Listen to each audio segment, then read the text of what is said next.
So we've kick-started Women's Month, and we've seen that Women of South Africa is a women's empowerment advocacy group which has called for legislation to outlaw structural discriminatory practices. It is part of a quest to combat inequality, where in an open letter addressed to the president, the group focused on gender discriminatory practices, equal pay for equal work, and increased representation of women on boards of JSE-listed companies, amongst other things. Now, with the onset of the COVID-19 pandemic, structural reforms are needed now more than ever. And as the country takes a downward economic turn, women continue to bear the brunt of this and more. Our spokesperson for WOSA, Kgalalelo Kedijang, joins us to chat a little bit further. Kgalalelo, good morning. Thank you very much for joining us here on Weekend Dawn. Ultimately, penning this letter, this open letter to the president, walk us through what the intention was behind highlighting some of the issues that I mentioned in the introduction. Good morning, and good morning to all the viewers. I think we're taking direction from the women of 1976 and kickstarting Women's Month. We were reflecting on what are some of the wins and gains that women have had in the past 64 years. And women from the public and private sector still feel that they are excluded from the economy whilst being the majority. So we are in business terms, in terms of population, we have the biggest stake, or should have the biggest stake, or should have the biggest dividends in the economy of South Africa. But what the numbers are showing is that women are still largely discriminated based on their gender in the workplace, in the economy, in the markets. So women came together and really are putting the activism and pen to paper, saying that this is now the right time for South Africa to start including women in the conversation around land, in the conversations around emancipation in terms of the economy. And these are some of the demands that we want. So women are taking that spirit of 76 and continuing and are fighting for economic freedom.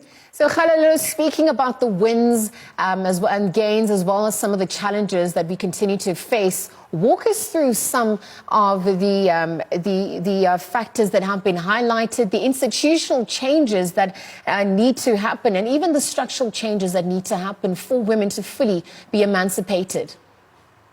I think the first thing that the government needs to do is realize that in order to serve South Africa, they need to be serving women. Women are the majority of the country. So if the economic policies, structures, markets are not speaking to women and the needs of women, it means we're failing South Africans. And looking at some of the statistics around the people who were mostly registered to vote were young black women under the age of 35, which means that young black women are the people who put the government in power today. So those are the people who should have the most representation in terms of policy. And what we're really saying is that to serve the people of South Africa, you need to have a feminist lens when you plan, budget, implement, and monitor and evaluate the economy. So speaking of which, building women's human capital and capabilities, often goes a long way. We know that by empowering women, we also are going to see a reduction in poverty at large.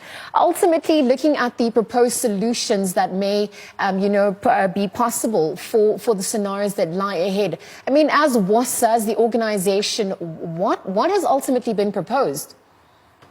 Well, the first thing, and I think this is one of the most important things I want the viewers to leave it, is the first one is really to outlaw or criminalize in another way unequal pay for equal value. The stats show that there is a discrepancy of up to 28% between what men and women earn for the same job. So I think that's what one of the proposed things is, to have that really criminalized. And I think we need to use those words, because if we use those words, it will help the legislature create policies to effect that change. What we're asking is for more women representation on JC listed boards. We're holding funding institutions accountable, because the trend is that they're not funding women businesses. So we're asking that kind of shift is taken. That's why I'm saying I'm calling for the country to shift to a more feminist lens and how they deal with anything to do with the economy, because women make the majority of the economy. Looking at also coming back, why this is important is because we know in South Africa, women are the breadwinners. Yeah. Most households are run by women and are single-headed households, yet women get the lowest pay, the lowest share of the economy. So those are some of the proposed things and ideas on why WOSA is rallying and lobbying the government to seriously take these considerations when implementing policy. And we're also asking that banks and all other funding institutions fund women-owned and controlled businesses. We're not only going to come in as like a BE in quota increaser in male or men-run businesses. So we want that recognition as women and women who contribute to the economy. So Khanana, I mean, you've now highlighted some of the demands and outlined, some of the demands for the online petition and also some of the solutions. I'm actually just looking at the overall indicators that are used to measure women's economic empowerment. To date, do you think it's sufficient? How do we redefine those narratives to serve women and perhaps make it more inclusive from a policy level and even just a general narrative at large? I think we need to start with acknowledging and really pushing the thing that women matter. Women's lives matter. We need to start from a premise that we're working to serve South Africans, and you can only serve South Africans looking at the numbers if you work for women. And also we need to realize the benefits. There are benefits to having two active parents in the economy in raising children. It increases women's and girls' education and attainment and their contribution to the economy. If women work, the economy grows. If women are successful in the working market, or then we build a fruitful, successful country. I'm looking at the response, perhaps, from the open letter that had been penned to the president. I mean, to date, walk us through what that response has looked like. And in terms of the online petition, how is it gaining traction? And from where to from here?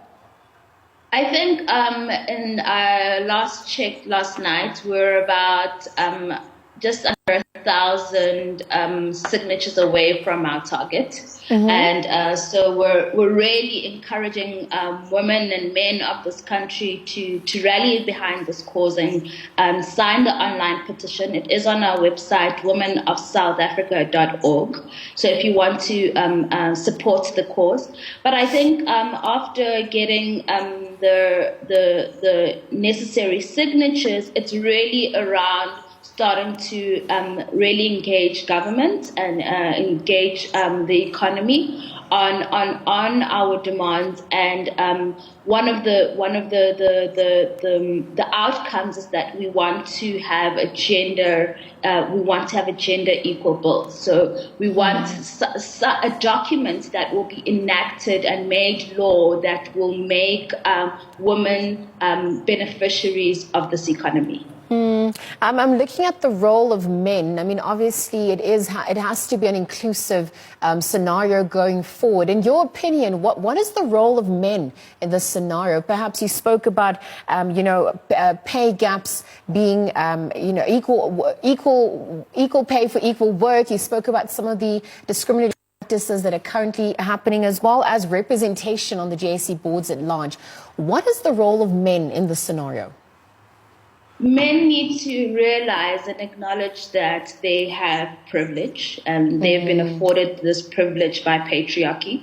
But in order to really tackle inequality from white supremacy, from capitalism lens, we need to also deconstruct patriarchy. These three things go hand in hand, and you can't ask for a freedom from white supremacy or a reprieve from a capitalist system without really interrogating patriarchy. So I think men need to understand that if we're really in an age in the world where we really are calling for equality and calling for freedom, patriarchy is one thing that needs to fall as well. So we're asking them to really educate themselves around their position in the world and how their position discriminates against women.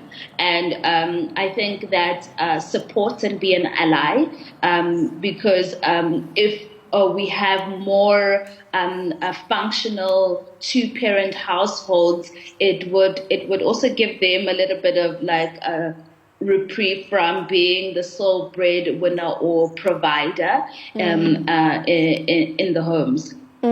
So you've just highlighted some of the causes of the fragility to date. You've spoken about the gender strategy solutions, and just that patriarchal society that obviously we find ourselves in, that seems to be exacerbated by the COVID-19 pandemic. But we're going to leave the conversation there. Of course, that open letter has been penned. You say that you're a few signatures away from perhaps getting the desired number, and obviously we await the response from the president at large once it is submitted. Again, thank you very much to the spokesperson for WOSA, Kgalalelo Kedijang, who chatted about the open letter addressed to the president calling for legislation that outlaws structural discriminatory practices to combat inequality and ultimately